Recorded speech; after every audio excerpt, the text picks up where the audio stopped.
السلام عليكم ورحمة الله وبركاته.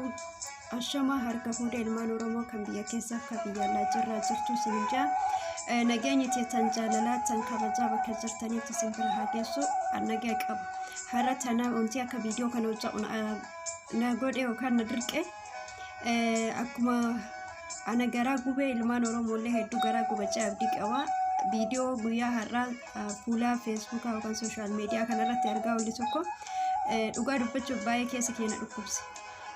Keessattuu namni haadha kee jaalattu, keessattuu namni haadha kee jaalattu, haati ofii hagam akka taate ka beektu viidiyoon sun akkasii dhukkubsu abdii qabu. Kana gabaabumatti wanti jechuu barbaadu Abiyyi Ahmad mirga dubartootaa kabaji, keessattuu mirga hawwataa kabaji.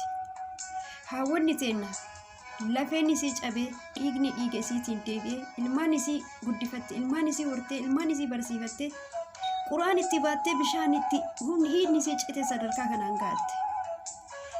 Viidiyoon guyyaa shanee eenyummaan shanee jechaadhaa fi abaawu anis abaawwatis abaawudha. Oromoon guutuun abaawudha. Oromoon guutuun shaneedha. Maal abbaa keessanii fiddan? Maal maqaa shaneetiin uummata miitan? Dhiira yoo ta'an bar dhiirri jechuudha. Lafa dhiirti oolti. Dhiirummaan keessa mana keessa miti. Dubartii irratti miti. Dubartii irratti hin geerarina. Mana keessa deemtanii ganama galgala dubartoota hin gubina. Deemaati bosona deemaa barbaada abaa'uu barbaaddan. Mee viidiyoo guyyaa san jechuudha. Haadha gootaa, haadha jagnaa daa'imman lafa isii jalaan jirtu asiin daa'ima kun gubbaa dhaabata. Namni guddaan birin jiru. Akkami gocha akkasii raawwatan? Xiqqooma isinitti hin dhagahamu? Abiyyi Ahmad ati takka Amaara akkana darartee beektaa? Maaliif Oromoo akkana dararta? Hanga yoom Oromoo akkana darartan? Please Abiyyi Ahmad yoo Rabbi kee sodaatte. Itoophiyaa keessattuu naannoo Oromiyaatitti mirgi dubartoota Oromoo kabajamuu qaba. Dubartoonni Oromoo tamiyyuu kaayyoo mirgi isii kabajamuu qaba. Haadha jagnaatii bartaan isinarra akkanatti himi jettanii kana godhi jettanii gubbaa dhaabatanii daa'imni shuukkeen asiin daa'imni shuukkee jalataa asiin daa'imni shuukkee jalataa. Rabbiinis sodaattanii.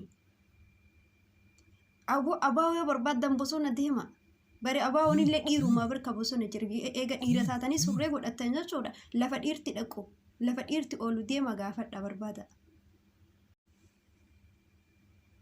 Abaa'oo yoo barbaaddan dubartoota mana keessatti rakkisina. Haadha dhiiraatii barta isinarra akkasitti qawwee qabanii kana qabanii akkas qabanii kana eenyu tolseen nama meeqa akkas ta'e maal jechuudha? Maa dubartii darartan please keessattuu dubartoota Oromoo tana maa darartan?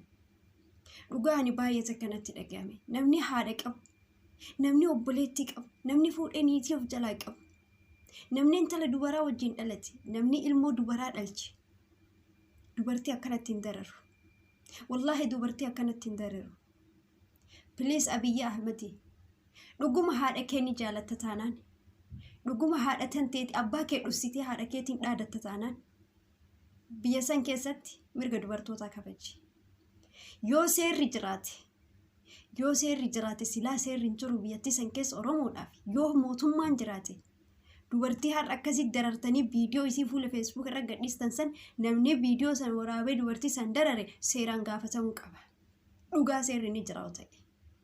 Maal jechuudha? Dubartii maaf darartu? Akkami simbira dubartiin kabajaa dhaba biyya san keessatti?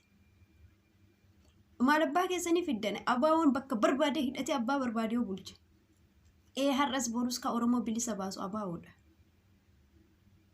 Abaa'oo jibbaa jecha, abaa'oo bosona keessaa balleessaa jecha dubartii haadha gootaa, haadha jagnaa, ishee daa'ima yookaan dubartiin tun bari ilmaan isii san quraan itti gurgurattee, itti beeloftee, itti dheebottee bar guddifattee sadarkaa saniin geette. Ani badi ollaa onneen na dhukkube.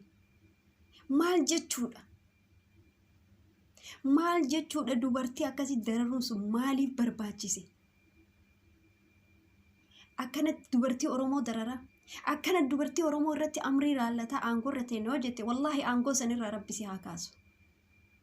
seerriyoo jiraate harmee har'a akkasii viidiyoo ittiin waraabdanii fiimi kana eenyuun mana kana seene kana godhi jettaniisa wallahi seerriyoo jiraate seeraan gaafatamuu qabdi. Mirgi dubartii sanii kabajamuu qaba. Mirgi aayoo sanii mirgi harmee sanii kabajamuu qaba. Wallahi osoo aangoo qabaadhe guyyaa har'aa silaa ibidda isin isittiin qabaa ture. Maali dubartii irratti amrii laallachuun? Dubartii irratti amrii laallachuun maaliif barbaachise? Bilisiginnaan hadhallee akkuma kalee wayyaanee nu godhaa jirti. Kalee wayyaanee akkan haawwata ta'e na dararaa ture. Abbaa manaa keessa gootii jedhee haawwata ta'e akkasii dararaa ture. Har'allee sanuu nutti deebisaa jirtan. Abaawoon barbaasuu ni jira. Maal barbaaddu? Abaawoo irraa maal barbaaddu? Abaawoon barbiyya ofii bilisa baasuuf deema. Shanee nuti kennaa shaneedha akkas taate wanti isin fiddan takka hin jiru. Anis shanee atis shanee innis shaneedha.